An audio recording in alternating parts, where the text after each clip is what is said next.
आप लोगों ने देखा होगा कि अरुण कुमार गुप्ता जी के बड़े भाई साहब जब देहांत हुआ था तो शकील सर भी शायद उनके शोक सभा में प्रस्तुत थे। तो सर कुछ हाँ बताएं सर। उनके बारे में, कैसा कैसे कैसे कार्यक्रम था उनका, क्योंकि लोगों को ये जगाना जरूरी, बताना जरूरी है, क्योंकि विकल्प नहीं है लोगों के पास। बात सही है। ये दिनेश कुमार बौरी जी ने जय मानवता किया है जी, कहा है जय मानवता सर, जय विज्ञान। और जैसे विचारधारा का जो प्रचार प्रसार जो है, जो जो आप कह रहे हैं ना, अर्जक संघ का नहीं हो पा रहा है, या जो बहुजनवादी विचारधारा है या जो रैशनल थिंकिंग है वो आगे क्यों नहीं जा रहा है, उसका एक रीज़न ये है कि जो हमने इससे पहले 5-7 साल पीछे का जो इतिहास रहा है, वो यात्रा थी किताबों के जरिए। वो मौखिक एक यात्रा थी जिसमें कि हमें विचार परिवर्तन के लिए या लोगों तक पहुंचने के लिए या तो हम संवाद कायम करते थे या किताबों का एक माध्यम होता था। लेकिन इधर 4-5 साल के अंदर जो है सोशल मीडिया एक बहुत बड़ी ताकत बनी है, और इसका जो रिजल्ट है, इसका रिजल्ट शायद अभी ना देखने को मिले, लेकिन 5-6 साल 10 साल के बाद में इस सोशल मीडिया से जो परिवर्तन हो रहा है उसका रिजल्ट हमें आगे देखने को मिलेगा। हम लोग रिजल्ट है किताबों का, हम लोग सोशल मीडिया का रिजल्ट नहीं है। तो जो नई पीढ़ी तैयार हो रही है, जो जो हम लोगों की मेहनत से, आप लोगों की मेहनत से जो नई पीढ़ी जो तैयार हो रही है, और जो सोशल मीडिया के माध्यम से जो नई पीढ़ी तक विचार पहुंच रहे हैं, और वो पीढ़ी अभी आ नहीं रही है, वो निकल नहीं रही है, तो हमें नज़र नहीं आ रहा है कि विचारधारा का प्रसार नहीं हो रहा है या लोगों तक नहीं पहुंच रहा है। लेकिन ये अंदर अंदर एक बहुत बड़ी आग सुलग रही है, तो सर क्या आपको लगता है उसमें डरी हुई थोड़ा है? सा वक्त लगेगा। क्या? क्या सर? सर कहीं ऐसा तो सॉरी नहीं कि सर। ये जो नवयुवक हैं वो नहीं आ पा रहे हैं, इसका मतलब ऐसा तो नहीं डरे हुए हैं सरकारों के दबाव में, पाखंडियों के दबाव में, अपने माँ बाप के दबाव में? तो जवान भी नौकरी में है। आपको नौकरी मिल जाए या कहीं सेटल हो जाए, कहीं शादी कर ले या बच्चे हो जाएं, उसके बाद क्रांति करेंगे। विचारधारा तो पहुंच रही है और बदले भी हैं। मैं देखता हूँ ग्राउंड पे तो एक बहुत बड़ी आबादी, बहुत बड़ी तादाद नौजवानों की नजर आती है। या तो फिर जो हमसे ऊपर का तबका है, या जो नायक लोग हैं, नेता लोग हैं जो आज के दौर के, उनको थोड़ा सा ग्राउंड पे उतर के इन नौजवानों को जोड़ना पड़ेगा। इनको एक एक गोल देना पड़ेगा, एक समाज परिवर्तन की एक एक वो देनी पड़ेगी उनके अंदर, अलग जगानी पड़ेगी। वो परिवर्तित हैं, उनके अंदर विचारधारा है, वो नास्तिक हैं, वो अपने आप को बहुजन आंदोलन से जोड़ के देखते हैं। वो ललई यादव, बाबा साहब अम्बेडकर, बुद्ध, और जितने महापुरुष हैं उन सब का वो जानते हैं, और उन्हें पता भी है कि ब्राह्मणवाद क्या है और हमें इससे कैसे लड़ना है। लेकिन वो ग्राउंड पे नहीं है, वो काम नहीं करना चाहते हैं। उनको कोई उस ये जो बिखरे हुए मोती हैं, इनको पिरोने वाला कोई नहीं है, मुझे ऐसा लगता है।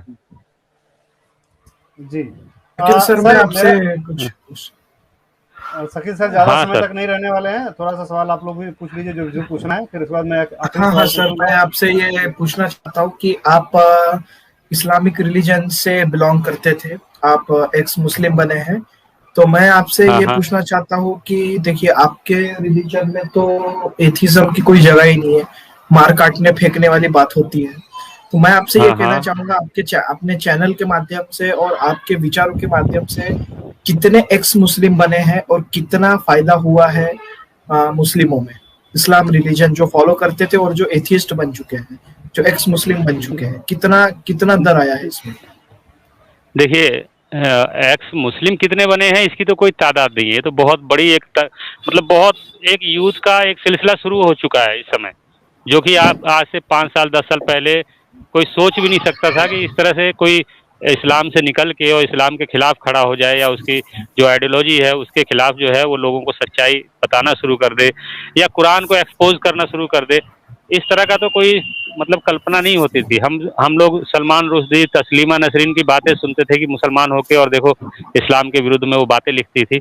लेकिन आज हमें लगता है कि एक अदना सा एक्स मुस्लिम भी तस्लीमा नसरीन पे भारी है, सलमान रुश्दी पे भारी है। तो इस तरह से तो युवाओं का एक यूथ यूथ का एक पूरा एक वो तैयार हो चुका है सर। एक समझ लीजिए कि एक पीढ़ी तैयार हो चुकी है, हो रही है। लेकिन अब इसको आप ये कहेंगे कि इससे मुस्लिम समाज में कितना बदलाव हो रहा है, तो वो अभी बदलाव देखने को नहीं मिलेगा। अगर जहाँ पे 18 अच्छा। करोड़ 20 करोड़ की आबादी है मुस्लिम समाज की, वहाँ पे आप कितना मेहनत करेंगे, हम आप या हमारे जैसे और जो एक्स मुस्लिम हैं, वो कितनी भी मेहनत करेंगे तो शायद वो 10,000 को बदल जाए, 10,000 मुसलमानों को वो निकाल पाए दलदल से, 20,000, 2 लाख, 5 लाख। लेकिन ये 5 लाख की जो नौजवानों की फौज एक 18 करोड़ में ज़्यादा कुछ नहीं कर पाएगी। उसके लिए ज़रूरी ये है कि उन सभी नौजवानों को सोशल मीडिया पे आना पड़ेगा, अपनी बात रखनी पड़ेगी। अब एक्स मुस्लिम तो बहुत बड़ी तादाद में है, लेकिन एक्स मुस्लिम हो के उनमें से 90% साइलेंट है। वो समाज में जाना नहीं चाहते हैं, उनको डर है। और ये डर स्वाभाविक भी है, क्योंकि समाज में जो चीज़ उनको झेलना पड़ेगा, एक एक एक लंबी प्रक्रिया होती है, जो जो अगर वहाँ से बच के निकल जाए तो फिर वो आगे काम कर सकता है। नहीं तो उसको उसको जो सामाजिक अवहेलना झेलनी पड़ती है मुस्लिम समाज में, वो सबके बस की बात नहीं होती है। ये इतना कट्टर समाज है कि वो आदमी को वो जीते जी मार देता है। मेरा एक दोस्त है, मित्र है, उसको मुर्तद घोषित कर दिया है। मुर्तद मतलब है इसका कत्ल करना वाजिब है, और या फिर इससे रोटी बेटी का संबंध नहीं होगा। उसकी बीवी से उसके मायके मतलब लड़के के ससुराल वालों ने कहा उससे कि तू मतलब अपनी बेटी से कहा कि तू उससे तलाक ले ले, तू दूसरी शादी कर ले, क्योंकि अगर तू उसके साथ रहेगी तो एक तो तेरा शादी भी मतलब जायज नहीं माना जाएगा, तेरे बच्चे भी हरामी कहे जाएंगे, और हमारे से भी तेरा कोई संबंध नहीं होगा। तो बीवी जाके उसकी मायके बैठी है, बच्चे भी उसके वहाँ बैठे हैं, मतलब पूरा परिवार छिन्न भिन्न हो गया है उसका। और उसकी मुर्तद की सजा यही है कि वो दोबारा इस्लाम में जाने के लिए उसको फिर से सारी प्रक्रिया से गुजरना पड़ेगा। उसके बावजूद भी उस पर कोई भरोसा नहीं करेगा। तो इतना ज़्यादा इसमें मतलब है, और इस कठिनाई का सामना करने के लिए या तो उसके पास वो स्ट्रांग हो, इतना वो आर्थिक रूप से इतना सक्षम हो कि उसको कोई उंगली उठाने वाला ना हो, या फिर बाहर रहता हो अब्रॉड में, तब वो खुल के अपनी बात कह सकता है। इंडिया पाकिस्तान में एक एक्स मुस्लिम के लिए बहुत मुश्किल है, बहुत मुश्किलातों का सामना करना पड़ता है। और इससे ऐसा भी है, जैसे मैं अपना उदाहरण दे रहा हूँ कि मैंने भी बहुत कुछ झेला, लेकिन आज जो है, आज मेरा एक्सेप्शन है समाज में। उसके अलावा लोग जो है सुनते हैं, और एक बड़ी तादाद जो है नौजवानों की, रमेश सर जानते हैं, मेरे अपने गांव में मेरे अपने जो हमारा संगठन है जो सामाजिक स्तर पे काम करता है, उस संगठन से जुड़े हुए सैकड़ों मुस्लिम नौजवान हैं जो इस्लाम छोड़ चुके हैं और काम कर रहे हैं। अब बड़ी तादाद में जब काम होता है ना, तो फिर लोग भी हिम्मत नहीं करते हैं किसी के ऊपर उंगली उठाने का। जी जी बिल्कुल। यूट्यूब के माध्यम से गालिब कमाल जी, हरीश सुल्तान जी, ये सब बिल्कुल लगे हुए यूट्यूब पे, एक्स मुस्लिम के उनके कुछ चैनल्स हैं। हाँ हाँ हाँ। लास्ट में मैं ये कहना चाहूँगा सर, शकील सर, मैं आप लोगों से और सभी लोगों से अनुरोध करूंगा और कहना चाहूँगा कि मानस जो संस्था है, शकील सर जिसके लिए आज शायद बिहार में ही है इस समय वर्तमान में, और मैं बिहार में उसकी मदद कीजिए, लगातार मदद करिए और थोड़ा थोड़ा मदद करिए। हम लोगों ने पहले एक फेसबुक पे लाइव भी किया था इसके लिए स्पेशल, कि अगर आप सिर्फ और सिर्फ अपने 10 रुपए जो पान खाते हैं, बीड़ी पीते हैं, गुटखा पीते हैं, खाते हैं और उसे थूक देते हैं या फिर किसी काम में नहीं आता है, वही बचा करके अगर महीने का 300 रुपया सिर्फ मानस को दान करेंगे, तो उससे आने वाली पीढ़ी तैयार होती है। उससे जो बच्चा वंचित है शिक्षा से, वो शिक्षित होता है। मुझे लगता है इसमें कोई ये नहीं कह सकता कि मैं नहीं कर पाऊंगा ये चीज़, क्योंकि अगर जो बीड़ी सिगरेट तंबाकू, मैं छोड़ने को भी नहीं कह रहा हूँ भैया, खाते रहो, लेकिन थोड़ा सा कम कर देंगे तो जरूर आपका 10 रुपया रोज का बच जाएगा। और वो चीजें जो है कि आप मानस को दान करिए, और ये मान करके, दान तो नहीं हम कहेंगे, सहयोग करिए, क्योंकि ये सहयोग जो है किसी एक छोटे से बच्चे जो कि पढ़ नहीं पा रहे हैं, गरीब हैं, वंचित हैं, जिनको राशन तक नहीं मिल रहा है, कपड़े नहीं मिल रहे हैं, उनको प्रोवाइड कर रही है मानस। तो आप लोग भी उसमें सहयोग करें, मैं यही कहूँगा। और शकील सर कुछ बोलना चाहेंगे? Thank you sir. और क्या नाम है, हमारा संगठन जिस तरीके से काम कर रहा है, उसमें बाहरी सहयोग तो बहुत ही मतलब ना के बराबर मिलता है।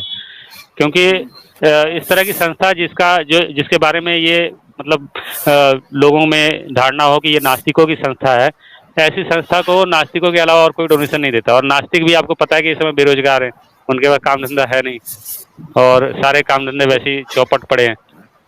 तो फिर क्या होता है कि हम डोनेशन में कोई माध्यम बनता नहीं है। वही कुछ ऐसे साथी है जो 50 रुपये, 60 रुपये, 100 रुपये, 500 रुपये तक लोग डोनेट करते हैं, वो भी महीने के 6,000, 3,000, 5,000।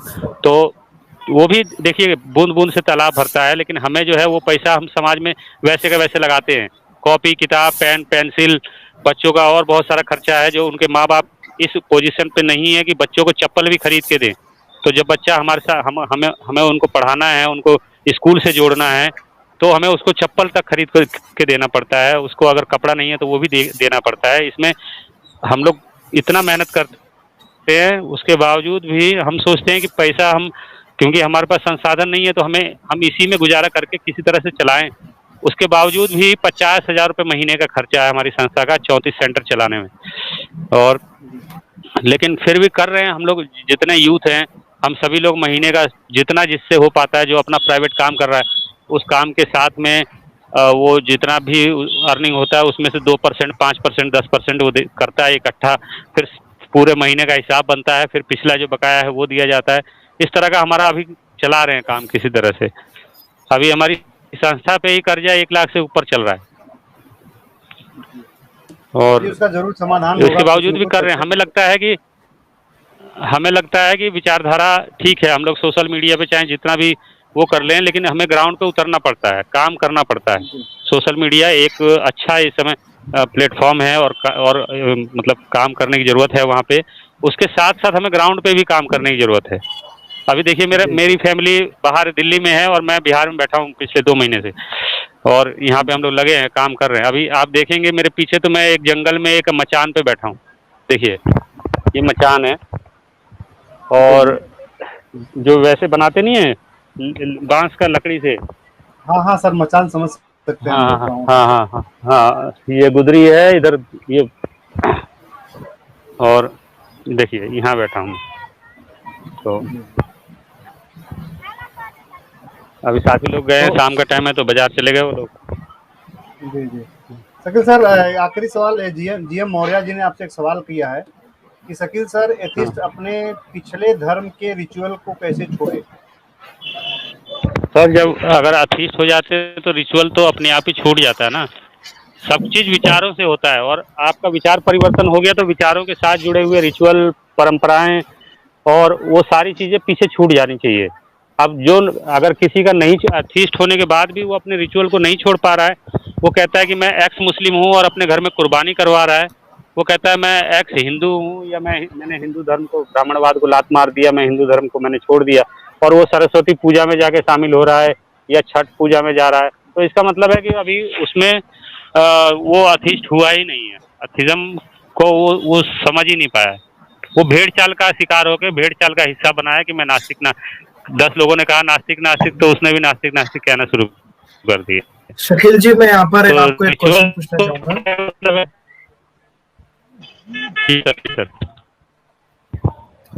सर सर, अक्सर धार्मिकों द्वारा ये क्वेश्चन पूछा जाता है कि चलो तुम बड़ा एथिस्ट बनते हो, तो तुम ये बताओ कि इतना बड़ा यूनिवर्स, इतना बड़ा अर्थ, इतना बड़ा ये जो कॉम्प्लेक्स स्ट्रक्चर है जिसके छर्रे छर्रे में डिजाइन है, तो ये कैसे बना? बिना क्रिएटर के ये बन नहीं सकता। तो अक्सर ये सवाल पूछा जाता है कि क्या है इसके पीछे सच, अगर आप साइंटिफिक वैसे समझाना चाहें तो। देखिए सर, इसका तो बहुत ही सीधा और सिंपल, देखिए सर ये बहुत ही सिंपल, इसका ये जो आर्गुमेंट है इसका बिल्कुल सीधा सा आंसर है कि यूनिवर्स में कहीं भी कभी भी कुछ भी बनता नहीं है। जब क्रिएट ही नहीं होता है तो वो वहाँ पे क्रिएटर होगा ही नहीं। यूनिवर्स में आप कहीं भी, आप किसी जंगल में किसी पेड़ को ही देख लीजिए, किसी पौधे को देख लीजिए, किसी कीड़े को, बादल को, सबके पीछे ये बुद्ध ने जो प्रतीत समुत्पाद का सिद्धांत आज से 2500 साल पहले दिया, वो यही है कि क्रिया और कारण, कहीं भी कुछ भी अकारण नहीं है। जहाँ अकारण होगा वहाँ कोई ना कोई करता होगा, यानी कि ईश्वर वहाँ मौजूद होगा। लेकिन सृष्टि में कुछ भी अकारण नहीं है, उसके पीछे कारण है, कारण के पीछे फिर कारण है। तो ये क्रिया और कारण का इसी इन्हीं सिद्धांतों से पूरी सृष्टि चल रही है। तो इसमें कहीं क्रिएटर की जरूरत ही नहीं है। आप कहाँ पे कहेंगे कि वहाँ पे चलिए बादल को किसी ईश्वर ने बनाया, तो बादल के पीछे तो कारण है, बादल के पीछे ईश्वर तो है ही नहीं। बादल के पीछे आप जाएंगे तो आपको पता चलेगा कि भाप से बादल बना है, भाप का सूरज की गर्मी से भाप बना है, तो फिर सूरज हाइड्रोजन और हीलियम के उससे वो सूरज बना है, फिर इसके पीछे आप चलते चले जाएंगे तो कहीं भी आपको ईश्वर नजर नहीं आएगा। तो सृष्टि कहीं भी, धरती हो, सूरज हो, चांद हो, इंसान हो, कुछ भी हो, ये कहीं भी बना नहीं है, यानी क्रिएट कुछ भी नहीं हुआ है। सर धार्मिकों का और एक ये होता है कि मनुष्य जो है, इंसान, वही सबसे बड़ा प्रमाण है ईश्वर का। अक्सर ये लोग बोलते हैं कि यही सबसे बड़ा प्रूफ है। मैं वही कि ये जो खून है, वो अक्सर ऐसे अनपढ़ों वाले लॉजिक लगाते हैं, अनपढ़ों वाले लॉजिक। जैसे एपीजे अब्दुल कलाम है जो मुस्लिम थे लेकिन वो गीता पढ़ते थे, इसलिए उनका धर्म साइंटिफिक हो गया। ये है अंधभक्तों का लॉजिक। आपको हंसी आएगी इस बात पे। तो देखिए सर, साइंटिस्ट होना और साइंटिफिक सोच के टेम्परमेंट के साथ के सोच वाला आदमी होना, ये दोनों में अंतर है। जरूरी नहीं कि हर साइंटिस्ट जो है वो साइंटिफिक टेम्पर के साथ सोचता हो। मैं कह रहा हूँ ना, साइंटिस्ट होना और साइंटिफिक टेम्परमेंट के साथ सोचने वाला व्यक्ति होना, दोनों में अंतर है। हो सकता है एक अनपढ़ आदमी भी साइंटिफिक टेम्पर के साथ वो अपनी बात रखता हो, सोचता हो, उसके जो विचार हैं वो साइंटिफिक मतलब साइंटिफिक हो, वैज्ञानिक हो, उसका चिंतन वैज्ञानिक हो। लेकिन हो सकता है कि एक साइंटिस्ट के विचार जो है वो अभी 1400 साल पीछे हो, या वो वेदों में विज्ञान ढूंढता हो या कुरान में विज्ञान ढूंढता हो। तो ये कोई वो लॉजिक नहीं है कि कोई साइंटिस्ट है तो वो ऐसा क्यों करता था, यानी कि अगर वो साइंटिस्ट कुछ भी कर ले तो वो इस चीज का प्रमाण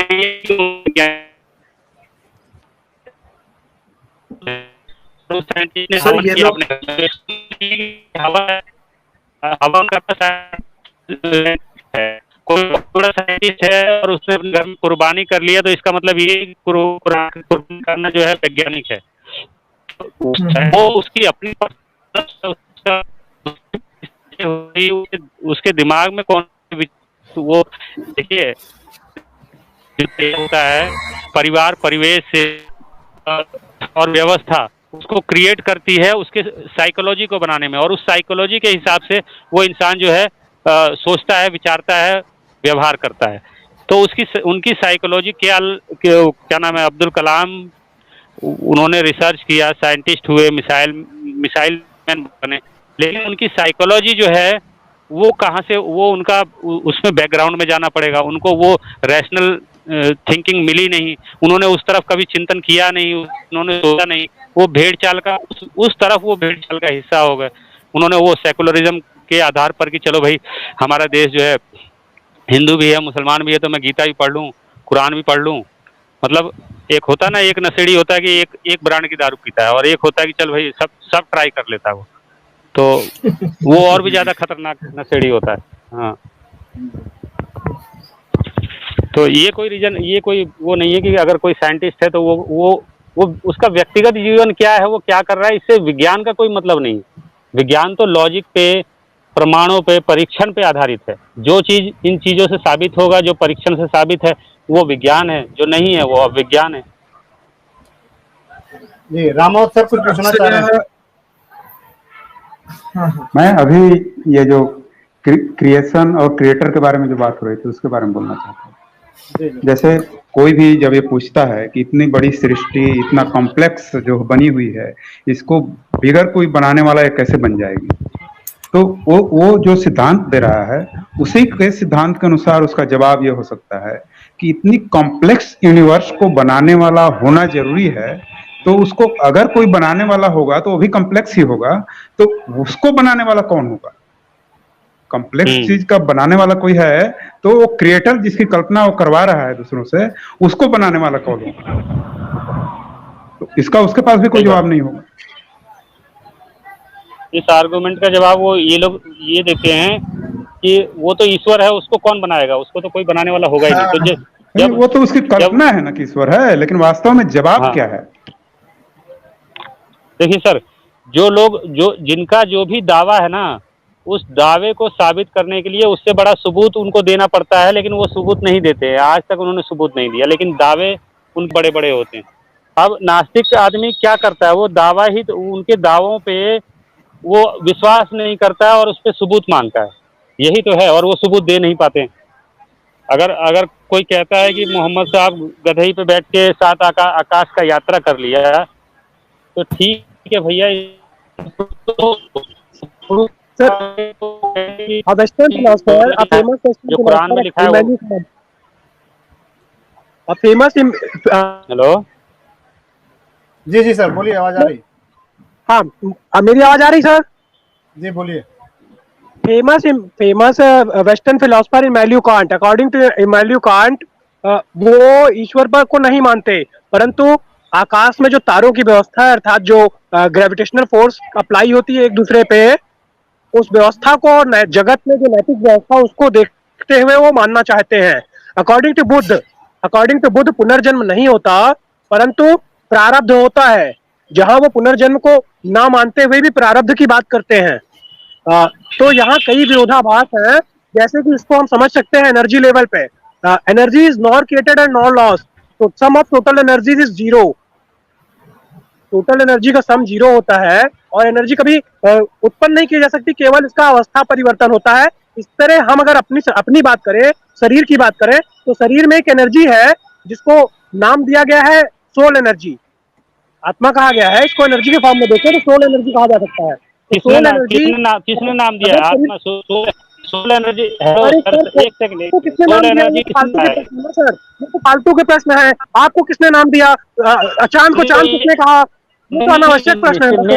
मेरे कहने का मतलब ये है, सुनिए, सोल एनर्जी जो है, ये वैज्ञानिक भाषा है ही नहीं, और ये विज्ञान में इसका कोई अस्तित्व है ही नहीं। तो क्या हीट एनर्जी बोलेंगे? आप क्या नाम देंगे? नाम बोलिए। इंद्र कुमार जी है ही नहीं। अरे कौन सा नाम देंगे सर? कोई नाम तो दीजिए उस एनर्जी को जिस एनर्जी से हम बोल पा रहे हैं। नाम देने की जरूरत, नाम देने की जरूरत क्या है? कौन सी एनर्जी की बात कर रहे हैं? हमारे एनर्जी से निकल जाने से शरीर किसी काम का नहीं रह जाता। अभी जो हम बातें कर रहे हैं इकट्ठा होकर के, अच्छा एक एनर्जी एक मिनट सर, एक मिनट बोलिए, सुन रहा हूँ। इतने समय से जो आप बातें कर रहे थे, क्या आप आत्मा और भगवान को मानने वाले में से हैं? सर मैंने एनर्जी की बात की, सो नाम दिया सोल एनर्जी।